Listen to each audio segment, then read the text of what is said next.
Assalamualaikum warahmatullahi wabarakatuh. Perkenalkan kami dari kelompok 2 ingin mempresentasikan tugas besar kedua yang dengan tema yang kami ambil yaitu zaman Late Modernisme. Sebelumnya perkenalkan saya Tiara Saviani Wahyuniar. Saya Reva Kanesia. Saya Putri Asyifa Kaila.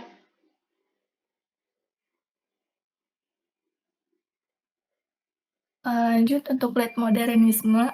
Dalam seni visual, modernisme akhir mencakup keseluruhan produksi seni terbaru yang dibuat antara setelah Perang Dunia Kedua dan tahun-tahun awal abad ke-21. Istilah utama untuk seni yang diproduksi sejak 1950-an adalah seni kontemporer.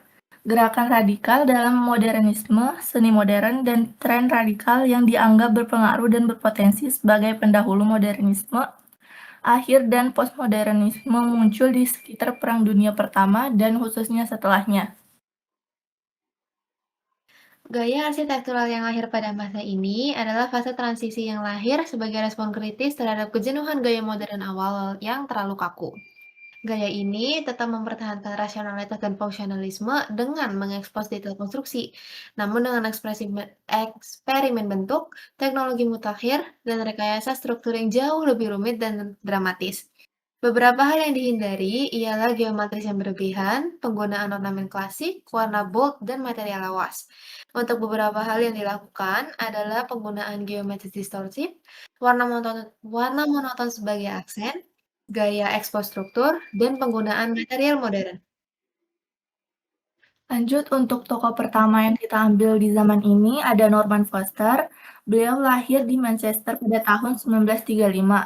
Ia merupakan pendiri dan ketua Foster and Partners. Ia menjadi penerima penghargaan arsitektur Pritzker ke-21 pada tahun 1999. Pada tahun 1951 sampai 1953, ia sempat bekerja sebagai juru tulis dan bertugas di Angkatan Udara Kerajaan. Lanjut ke tahun 1956 sampai 1961, ia mendaftar dan mulai kuliah di jurusan Arsitektur Universitas Manchester. Di tahun 1961 sampai 1962, ia terbang ke Amerika Serikat untuk belajar di Sekolah Arsitektur Yale dan lulus dengan gelar master. Lanjut ke karya-karya Norman, yang pertama untuk karya awal itu ada Sainsbury Center for Visual Art, itu di Norwich, Inggris pada tahun 1978. Kemudian ada karya yang ikonik, yaitu Reichstag Berlin, yang berada di Jerman dan didirikan pada tahun 1999. Untuk karya akhir ada Apple Park di California, Amerika Serikat pada tahun 2018. Ciri khas gaya Norman yang pertama ada modernisme high-tech, yaitu gaya arsitektur yang ditandai dengan fokus pada inovasi teknologi, efisiensi, dan fungsionalitas. Yang kedua ada keleluasaan dan kemampuan beradaptasi. Foster merancang bangunannya dengan memperhatikan keleluasaan dan kemampuan beradaptasi, memperkirakan kebutuhan di masa depan dan perubahan penggunaan. Kemudian ada desain atap yang ikonik. Foster terkenal karena desain atapnya yang inovatif, yang sering menjadi elemen ikonik dari bangunannya. Kemudian ada ekspresionisme struktural, yaitu bangunan yang sering menampilkan sistem struktural mereka dengan cara yang berani dan terlihat jelas. Lanjut ke materialisasi yang digunakan. Gaya arsitektur Norman Foster ditandai dengan penggunaan kaca, baja, dan beton. Sebagai contoh penerapannya itu ada The Pavilion yang menggunakan material baja, kemudian ada Durable Shelter yang menggunakan beton, dan kantor metropolitan yang menggunakan material kaca. Material ini dapat membantu efisiensi energi dan keberlanjutan bangunan. Untuk pengaruh Norman sendiri, Norman memiliki pengaruh besar dalam modernisme dan arsitektur konservatif. Yang pertama, itu ada pengaruh pribadi. Foster muncul dari lingkungan kerja yang keras, yang mempengaruhi cara pandangnya terhadap desain yang fungsionalitas dan estetis. Yang kedua, ada pengaruh profesional sebagai pendiri Foster and Partner, Ia telah membentuk arsitektur modern di Inggris dan dunia, serta mempromosikan kolaborasi dalam desain yang baik. Kemudian yang ketiga ada pengaruh lingkungan. Poster membantu menciptakan bangunan yang tidak hanya menarik secara estetika, tapi juga berkelanjutan. Untuk tokoh yang kedua itu ada Im Pei. Ia adalah seorang arsitek legendaris daerah Tiongkok Amerika yang terkenal dengan gaya arsitektur modernismenya. Ia lahir dengan nama Leo Ming-pei pada tanggal 26 April 1917 di Guangzhou, Tiongkok, dan dibesarkan di Hong Kong serta Shanghai. Beliau meninggal dunia di tanggal 16 Mei 2019 di usianya yang berumur 102 tahun. Di tahun 1935, ia pindah ke Amerika untuk belajar arsitektur di University of Pennsylvania, lalu pindah ke Massachusetts Institute of Technology. 1940, ia mendapatkan gelar sarjana arsitektur di MIT. 1946, ia meraih gelar pasca sarjana dalam bidang arsitektur dari Universitas Harvard dan menjadi warga negara Amerika Serikat di tahun 1954. 1987, ia memenangkan penghargaan arsitektur Pritzker. Berikutnya ada karya-karya Pei. Untuk karya awalnya, itu bisa kita lihat di The Gulf Oil Building yang ada di Atlanta, Georgia, yang dibangun pada tahun 1949. Untuk karya akhirnya, itu ada Museum of Islamic Art di Doha, Qatar, yang dibangun pada tahun 2008. Untuk karya ikoniknya, itu ada Le Grand Louvre di Paris, Prancis, yang dibangun pada tahun 1989. Untuk ciri khas gaya IMP itu ada geometri yang dimana ia melihat arsitektur sebagai geometri yang dimodel dengan cahaya. Bisa kita lihat dari bangunan ikoniknya yang tadi berbentuk segitiga dengan permainan cahaya buatan dan alami. Yang kedua itu ada ekspresi struktur. Ia seringkali mengekspresikan sesuatu pada struktur bangunannya, contohnya seperti bangunan The Bank Tower of China yang menggambarkan pertumbuhan bambu dengan menggabungkan struktur segitiga untuk keseimbangan struktur. Yang ketiga itu adalah material. Di desain-desain IMP, ia seringkali menggunakan bahan kaca pada bangunannya. Penggunaannya seringkali mencolok dan inovatif.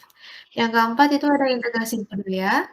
Proyek-proyeknya sering kali menjembatani kesenjangan antara budaya yang berbeda, dicontohkan oleh kemampuannya untuk mempertahankan gaya Tiongkok dengan inovasi sambil beradaptasi dengan konteks lokal seperti Museum Suzhou.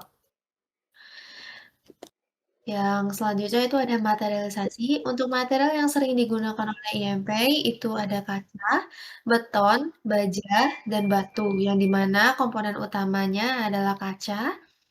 Dan untuk bentuk geometris yang kokoh seringkali menggunakan beton. Untuk integritas struktural bangunan yang menggunakan pendekatan elegan dan modern, seringkali menggunakan baja. Dan Pei menggunakan batu sebagai untuk memberikan tekstur dan bobot pada bangunan. Berikut adalah contoh-contoh bangunan yang menggunakan material yang sering ia gunakan, di antara Central Bank China, Museum of Islamic Art, Tianfang The Central Hall, dan Le Grand Louvre. Yang selanjutnya adalah pengaruh IMP dikenal sebagai tokoh sentral yang memperluas dan menginterpretasikan kembali nilai arsitektur modern. Ia melakukan eksplorasi lanjutan dalam faktor humanistik dan natural pada desainnya.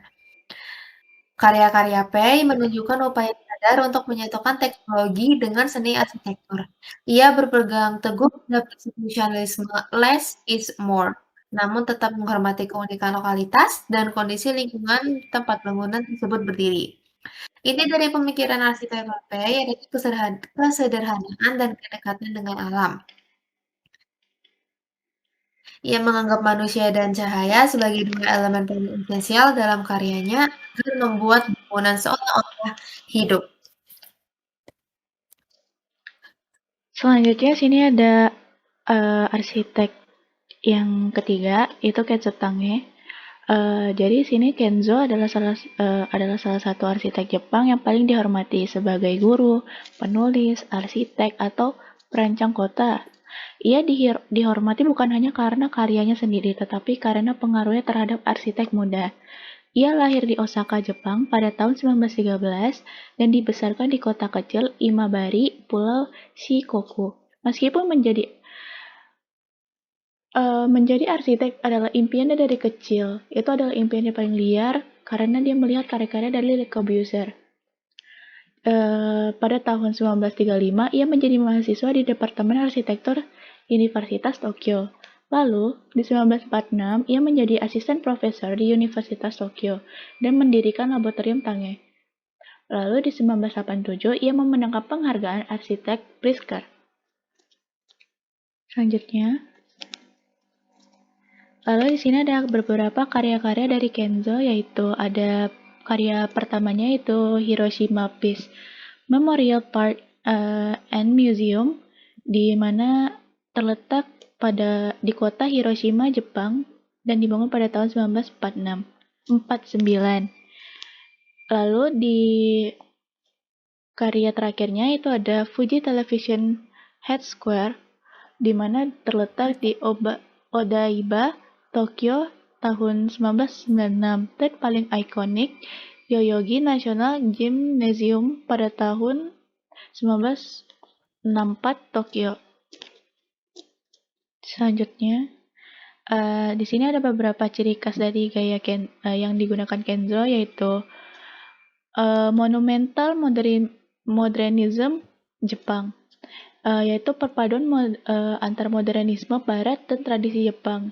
Terdapat pada beberapa karya-karyanya itu di mana dia memberikan beberapa aksen-aksen Jepang, bukan ciri khas Jepang, lebih ke khas aksennya saja, kayak pilar, dinding, plafon.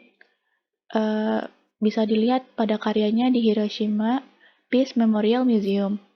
Lalu ruangan interior yang monumental dan dramatis. Bisa dari ukuran ruangan yang besar dan tinggi, atap yang melengkung, bukan yang besar, dan cahaya yang dramatis. Lalu simetris tataan geometris yang kuat. Pada interior maupun eksterior karya Kenzo menunjukkan komposisi ruang simetris yang tegas, karena tidak jauh dari gaya yang dia ambil, yaitu mencerminkan kuil Jepang yang damai dan tertata. Lalu metabolisme, karena Kenzo adalah mentor dari gerakan metabolisme Jepang, ada beberapa karya arsitekturnya terinspirasi dari sel biologi, seperti modul yang bisa tumbuh dan berubah, pilar-pilar raksasa seperti batang pohon, unit-unit yang menggantung dan atau tersusun secara organik. Selanjutnya, di sini ada beberapa material yang digunakan oleh Kenzo. Contohnya beton. Nah, beton ini digunakan pada saat awal karirnya sampai di pertengahan karirnya karena pengaruh dari Le Corbusier. Lalu di sini ada kaca digunakan menciptakan transparasi dan menghubungkan ruang dalam. Dan dengan luar menselaraskan dengan filosofi arsitektur tradisional Jepang, namun dengan pendekatan modern.